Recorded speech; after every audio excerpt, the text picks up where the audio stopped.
So somehow, JMGO have managed to create this projector, which is under $1,000, and it's now in 4K. And it's even brighter than before, and it delivers a quite exceptional image. Let's take a closer look. Don't forget to hit the red button to subscribe and give this video a thumbs up and click the notification bell to get my next video first. So first of all, we had the JMGO N1, and then last year along came the JMGO N1S. Now, this year, we've got the N1S 4K. Yes, this little cute little projector has now 4K, and that is really exciting because this is a great little projector. It comes in this foam box similar to the last couple of versions, and the design, well, again, they've not changed too much with the design. It's still that cute little face type projector on that built-in gimbal. The remote control is still a little bit disappointing and is not backlit, but the projector itself is just so cute. And guys, this projector comes in now under $1,000. Now, that is a crazy price. For everything that this projector can do, under $1,000 is just brilliant. It's great projector, because not only that, but this projector has also got brighter. Now, it hasn't got any more HDMI ports, but again, I'm gonna forgive it. It has still got Google TV built in, which was the addition last year, but this thing is just so good. Let me show you a little bit more. Oh, and by the way, the size of it. Hopefully you can gather this thing is just about the size of a phone. And that's just a standard iPhone. But it delivers just an incredibly bright image, even when the room is lit. So this has 1100 ISO lumens. I'm projecting on a 100-inch screen from around about 10 feet away. And it's delivering just such a crisp, sharp image, but even with the lights on. And that just is very watchable in most ambient lit room conditions.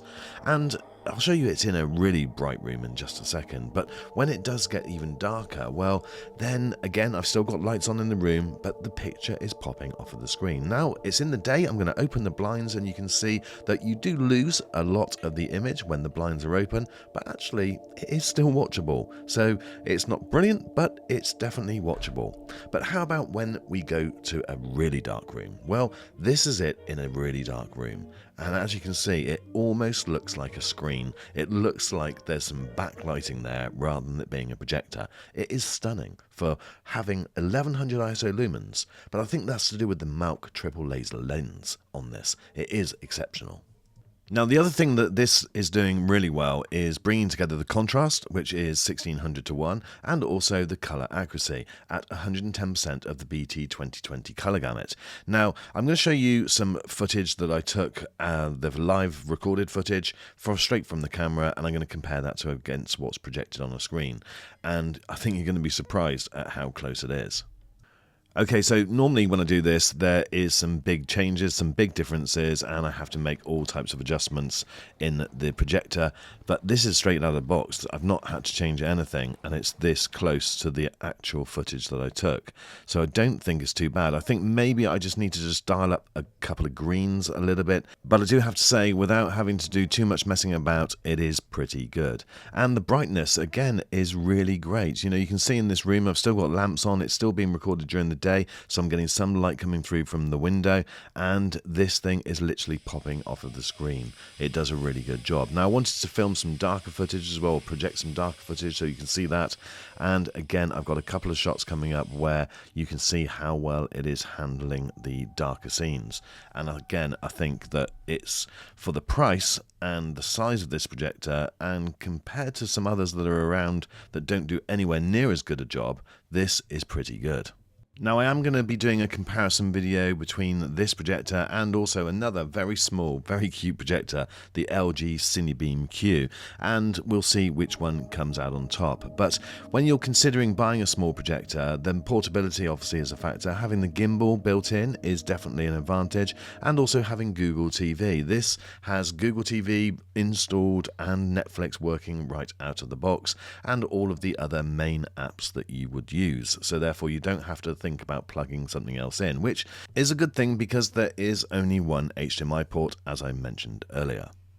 Now, the N1S 4K is also packed full of smart tech. So you've got automatic keystone correction and manual keystone correction, autofocus and manual focus. You've also got a facility where you can go in and take a photograph of your screen and it will automatically align, which is a really nice feature. You do need to download the app onto your device for that to work though. But manual keystone correction, again, is very simple. You can just drag the four corners. And having that 127-degree gimbal design means that you can project onto a ceiling if you wish, and it will give you a live changing straight image as you do so. So as you drag the image up, you'll see that it will automatically adjust the image as it's going in real time, which again is a nice feature. And having that gimbal means that you can position your projector just about anywhere and project onto pretty much any surface. And again, just take a moment to appreciate the brightness of this little device. In a bright room with the lights on, with the daylight, with the window right next to the actual screen, you can see it's delivering an incredible image. And then in a darker room, well, it just pops, and this is just projecting onto a wall. Now, one of the other things which is always difficult to show in a YouTube video is the sound. This has two 5-watt speakers and it does deliver a decent amount of bass. And I know for a fact that's one thing that it's going to absolutely smash the LG Cinebeam on, because the sound on that thing was awful. I guess if you're being picky, this still only has that one HDMI port, and if you are using HDMI ARC, then you're not going to be able to have anything else plugged in. But the fact that this is Google TV and Netflix is already built into it, your need for plugging something else in is a little bit more limited. Here is a recap of some of the specs, and I will leave a link so that you can go straight to see what the latest price is, and also more information about this projector in the description. So guys, let me know what your thoughts are about this projector. Is this the #1 4K projector under $1,000 at the moment, or would you recommend something else? Let me know in the comments below. I absolutely love this thing. The picture quality is great. The brightness is fantastic. This is the JMGO N1S 4K. Be sure to check it out for yourselves and see how this does against that LG Cinebeam Q. Then make sure you hit the red button and subscribe, because that video will be coming soon. Right guys, that's it for this video. Thanks again for watching. Take care of yourselves, and I look forward to seeing you on the next.